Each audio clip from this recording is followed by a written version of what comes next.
joining me for another episode of Pink Perspectives powered by the Pink Table Talk. My name is Dana Johnson, and joining me today is my special guest, Shantel Bacchus. Thank you for joining me. Oh, thank you so much for having me today. It is my extreme pleasure to have you for a seat at the table. Number one, because we are dear friends by way of your relationship with my mother and the ladies of Nubians, who you will elaborate on a little bit later in our conversation, and as well as your wealth of knowledge in the insurance industry. So I look forward to being able to talk a little bit more in detail in regards to those two points of view. So to begin, can we discuss just a little bit of your personal view as it pertains to the loss of my mother, who I explained initially was a dear friend of yours, and how you felt personally when you were given the news that she had passed away after her battle with breast cancer? Well, once again, thanks again for having me today, Dana. This is, really an honor for me to be sitting here at the table with you. Although my table isn't pink, this is all about the Pink Table Talk. But just really to back it up some, to give an introduction of how I was fortunate enough to meet your mom, as well as the other members of the Nubians. We all worked together at an insurance company that was here in Milwaukee, Wisconsin. And this was back in 1998. So this was years prior to your mom being diagnosed, or for me being aware of your mom's diagnosis of breast cancer. So it was a group of ladies, maybe about 10 of us or so all together. But we had a core group of us, about 5 of us, which included your mom as well. Penny, of course, Lana, Darlene, Priscilla, Debbie, Mia, Garrett, as well as yourself. But what was so important about us as a group of women, as we initially started getting together, really just for socializing. It was an outlet where we wanted to get together just to go to each other's houses. We all had jobs. Some of us had families. We were students. But we initially wanted to get together just to socialize, to vent, to celebrate our wins, our losses, successes, things of that nature. I really needed that in my life at the time. 1998, I initially met these women when I had just lost actually a boyfriend of mine to gun violence. So I was personally going through some emotional things on my own, and I thank God, or I know God put them in my life for a certain reason. So we had 5 years of celebrating and all of these things when it came to my attention that your mom had been diagnosed with breast cancer. It was devastating, to say the least, because at this time I had not suffered with a death in a family or a friend that was that close, except for that boyfriend of mine. And I felt that I had worked so hard in healing from that, that it was sort of like another blow to me. So as I mentioned, it was devastating. But I do remember I sort of was in denial, honestly. And I don't know if me and you ever spoke about this, but I was in denial for months when I heard about your mom's diagnosis. As a matter of fact, I picked her up from some of her chemotherapy sessions, and we would still get together and go out to eat, things of that nature. And finally, as I recall, it was Lila, it was Lila and Penny, 2 of our friends and members of this organization as well, that sat me down and explained to me what was really going on. They explained to me the seriousness of your mom's diagnosis. And I think at that point, it really became reality for me. So that's why I think that what you're doing here is just so phenomenal, because if I had not had that group of women to sit me down, to go through this process with me, I'm not sure how I would have ever recovered from that lifelong, because it still affects me to this day. Awesome. Thank you so much for sharing that personal story. So, if we could transition to the aspect of, as a wife and a mother with daughters, can you please explain your perspective on the importance of mammograms and self-examination, and also from your experience as a healthcare insurance provider? Well, as you mentioned, as a mom, as a wife, as a woman, as a female community activist, as I consider myself in my own community, as all of those things, it's really important that we do realize that we're role models for our daughters, we're role models for our neighbors, we're role models for our immediate family and friends. So I believe the importance of pretty much wellness care in general is very important. I know when children are young, we get those notices from the schools where if they don't have their immunizations up to date, or if they don't have their physicals up to date, they can't attend school. So usually we're usually taking them to get their immunizations and their wellness care because, we sort of have to at such young ages. But I do notice in my own profession, as you mentioned, I've been doing insurance or selling insurance since 1998, honestly. But I have noticed that a lot of people, once you get of age, they do not do as much follow-up. What we consider in my industry, we call it the Superman syndrome. A lot of young adults, they feel as though, they're Superwoman or Superman or Wonder Woman, and they don't have to go in for their physicals or wellness care.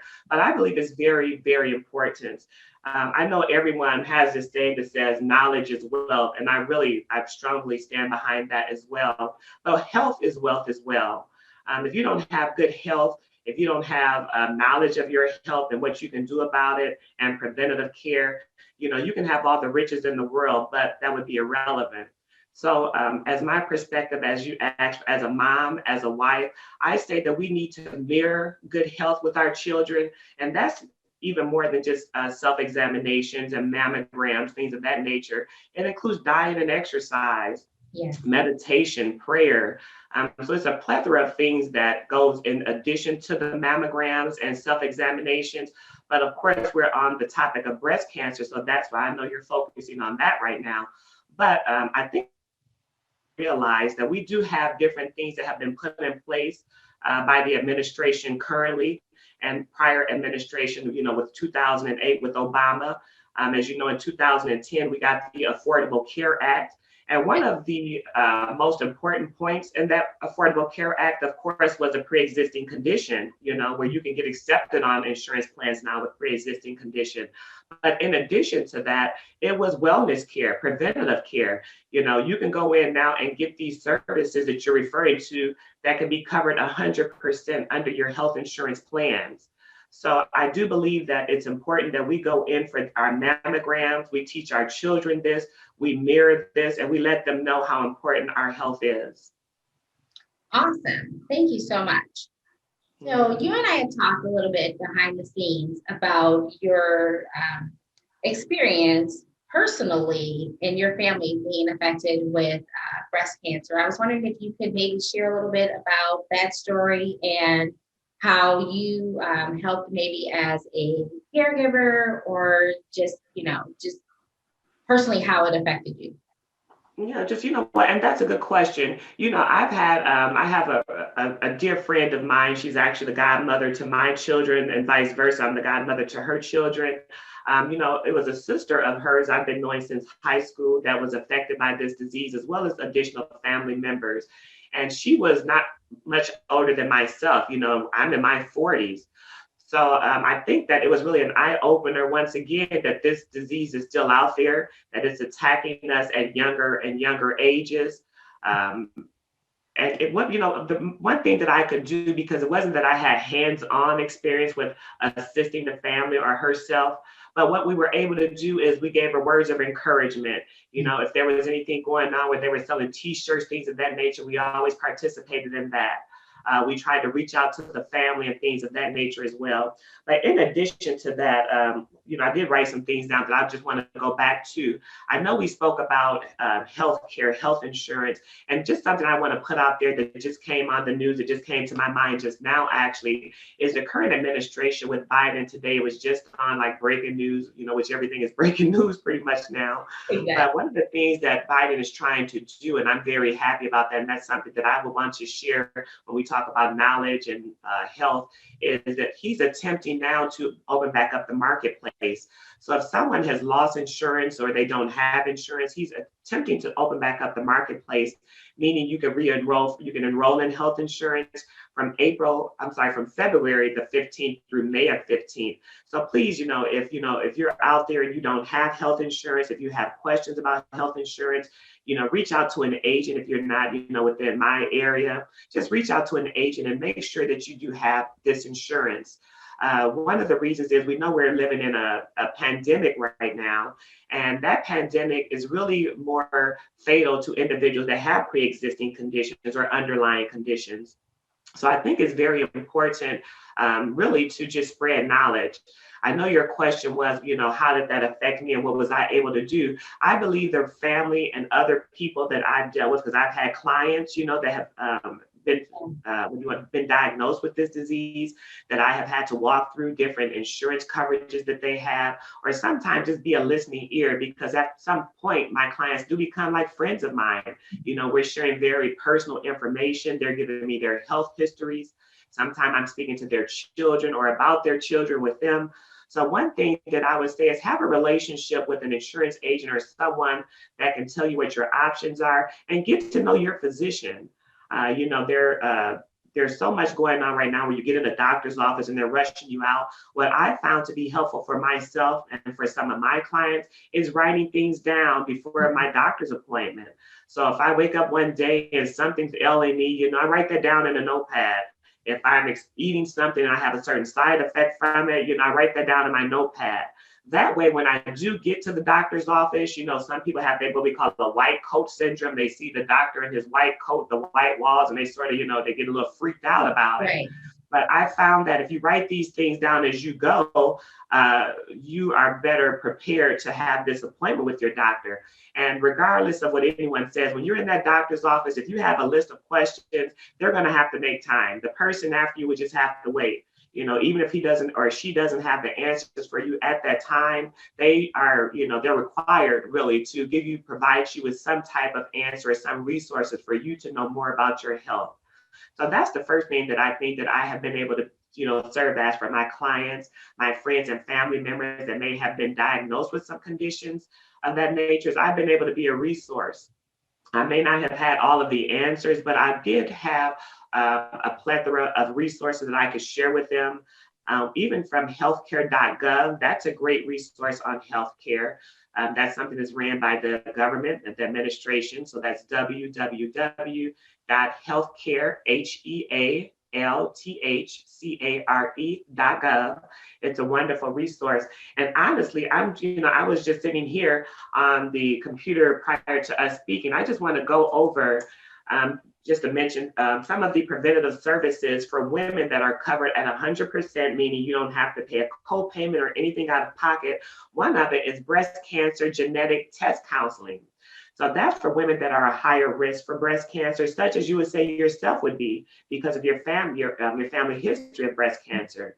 So they have a preventative tool out there where they can run genetic tests covered for you 100%, where you can find out about your genetics and what is your probability, of possibly being diagnosed or, getting breast cancer. Of course, we all know about the breast cancer mammography screenings. That's every 1 to 2 years for women over 40. And that age 40 goes down depending on your health history, as I'm sure or your family history with breast cancer, which I'm sure you're aware of. But that's something you can get 1 to 2 years. And of course, we know the importance of self-examinations when you're showering, however often you do that. Of course, you want to be very familiar with your body. If something appears there that shouldn't be there, if it's something that you're feeling there, and most of the time, and I'm sure you're aware of this, it's not breast cancer. So we don't want everyone to be afraid, immediately, holding off the doctor's office. It could be something else, but you do want to make sure that you know your body. Another thing that you can get, they have breast cancer chemo prevention counseling for women at higher risk. So there are counseling services that are available to women that may have breast cancer diagnoses, or maybe they found out that it's in their genes or genetics, that your health insurance will cover for you at 100%. So that's very important to know as well. And lastly, what I'll just mention here is like cervical cancer screening. That's another screening that's covered for you if you do have health insurance. So what I'm looking at right now is the healthcare.gov website. I just went in and I searched preventative care or wellness care, and they'll show you all of the services that are offered to you by having health insurance. So that goes back to the point of where I was just mentioning. If you do not have health insurance, if you missed the last open enrollment, if you thought maybe it's too expensive for me, if you've lost your employment and you lost your coverage and the COBRA was too expensive for you, it would be a great time to revisit your health insurance. I do know I heard this morning, so I'm not sure if it has been passed, but I do believe that Biden was going to make that an executive order to open up the marketplace from February the 15th through May 15th. So that's something that I like to share with everyone. Be a resource and make sure that you do have all of the tools readily available for you to take care of your health and be a role model for your daughters, for your sisters, nieces, neighbors, community, whomever. But I think this is the time, especially us as women of color, Black women, that we really have to start, changing the conversations. Thank you so much for sharing that. And I appreciate your professional perspective and just being able to add those resources to the table so people are able to just do their own homework as well. So thank you. And finally, would there be any information that you could share personally with me as I continue on this journey on giving out information via my podcast that you feel would be worthwhile for our viewers to know going forward? There is, I've thought about this. First, I want to say, what you're doing here is phenomenal, and I don't use that word loosely when I say this to you. I've seen your passion for this for years to come. I think your experience speaks for itself with your national board that you set on, with the walks and organizations that you've been a part of, that you participated in, with the groups that you brought together with these walks. But what I would say too, that I think is going to be very important now, is to start some of our smaller organizations, and I think that's what this is so phenomenal that you're doing now. I think everyone is so aware of some of the huge organizations, and sometimes we get lost in those, whereas what you're doing right now, you're touching people like myself to let me share my experience. You're touching people that you've had on your table talk before, Aman, things of that nature. I saw Brandy on here, and this is a form of counseling that you're providing for us right now. I can speak for myself. This is a form of counseling, and it goes back to my group of girlfriends where I met your mom at, the Nubians. When I first met my girlfriends, what I was really proud of is, especially as I look back right now, it was pre-Facebook, it was pre-Instagram, it was pre-Twitter. But what we did, we all came together and we would put organizations we would put workshops together for people. And it was really not a benefit just for ourselves. We did back to school drives for kids. We did talk about estate planning for moms that wanted to know about wills and trusts. We did book clubs just to further our education in different topics. So I think that is vital that we do right now. You see all of the big organizations giving away awards and things to individuals, and it's sometimes the same individuals. So sometimes it can be discerning for you to see this. But I want you to know you continue to do what you're doing, because if you touch one person, that one person may have access to thousands of people. So sometimes, I do this as well, where I do a Facebook Live with my children and other people. And we talk about business, we talk about things of that nature. And you'll look at the Facebook and there may be two people on there, which sometimes is you on there supporting me. So I thank you so much for your support, Dana. But what I've noticed afterwards, I shared that video. I passed it on to my clients. I posted on different websites. And before it's over, it's like 5,000 views or it's 10,000 views. Yeah. So I just want to say, don't be discouraged. You continue doing what you're doing. You're changing lives. I can speak for myself. My daughter, as a matter of fact, Shazia, when she did that painting for you initially for the Pink Table Talk, love it. I still show her the pictures in your video where you had, her painting in the back. And she was so moved by that she has decided to push on with a greeting card business, as I mentioned to you at our last gathering, that she was working on. So sometimes you may not think that you're touching people just with the topics that you're discussing here, but trust me, overall, what you're doing is phenomenal.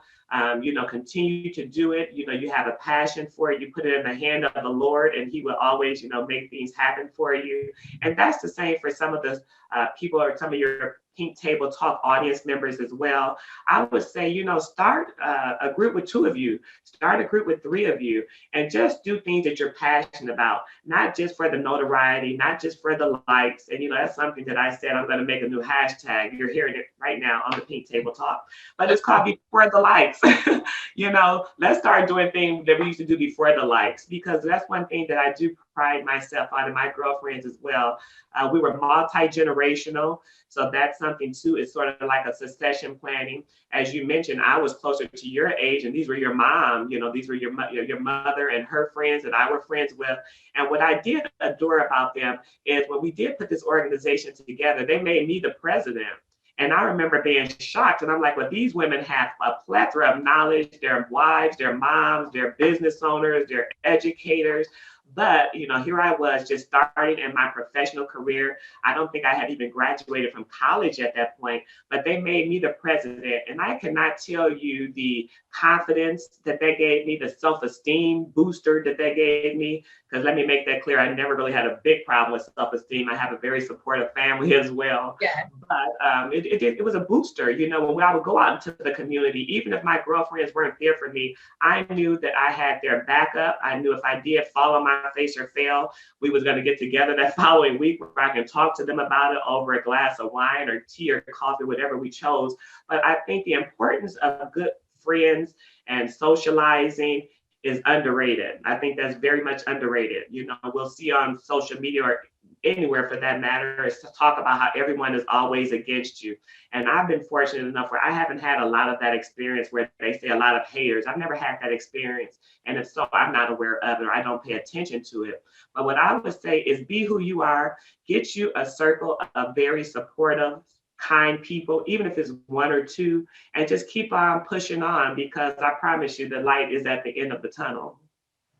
Well, I appreciate you joining me for a seat at the table and for all of the wonderful insight that you've shared with us today. And if I can take anything away from this, I appreciate the fact that you have always been a key member of my circle and always extremely encouraging. And just from its onset, beginning with this podcast, our initial conversations back almost a year ago to the date, in saying that this was going to come to fruition, and look where it is now. It's been noticed in Positively Milwaukee. It's been noticed through Arizona on their ABC network. And just from the amount of episodes that I've been able to air thus far, and looking forward to more amazing content going forward as we journey through 2021. So again, thank you. And it's been a pleasure. Thank you so much, Dana. I love you, girl. And thank you, Pink Table Talk audience, for staying tuned. And I'm looking forward to joining you at the Pink Table once again in the future. All righty. Thanks. Have a great one. You too. Bye-bye. The Pink Table Talk will be offering our fabulously scented, custom labeled Pink Table Talk candle. Each one hand poured by Cheyenne Candles as a symbol of continuous support to the causes and awareness of breast cancer. The candle light, we'd like to say, represents an eternal flame that will burn in memory to the lives lost and in commemoration to those who continue the fight with cancer and our never-ending crusade to bring awareness.